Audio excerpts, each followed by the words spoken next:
আল্লাহ মালাকুল মাউতকে বলবেন, মালাকুল মাউত কি অবস্থা? বলবে সব শেষ। মাইয়াব্বা, কে বাকি?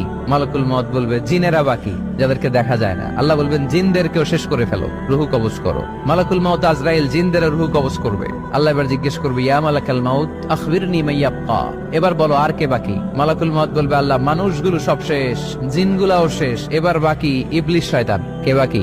ইবলিসরেও শেষ করো, ইবলিসও শেষ। আল্লাহ আবার জিজ্ঞেস করবেন, ইয়া মালাকাল মাউতি মাইয়াব্বা, আর কে বেঁচে আছে বলো? মালাকুল মাউত বলবে, আল্লাহ আপনার কথা অনুযায়ী পৃথিবীর সব মানুষের রুহু কবজ করলাম, সব জিনদের রুহু কবজ করলাম, ইবলিসের রুহু কবজ করলাম, এখন আছে শুধু ফেরেশতা। আছে কারা? যাও ফেরেশতাদের রুহু কবজ করো। ফেরেশতাদের রুহু কবজ হয়ে যাবে। এবার আল্লাহ জিজ্ঞেস করবেন, ইয়া মালাকাল মাউত আখবিরনি মাইয়াব্বা। মালাকুল মাউত বলবে, আল্লাহ আপনার কথা মতো ধরে ধরে সব শেষ, ফেরেশতাও শেষ, 4 জন ছাড়া। কয়জন ছাড়া?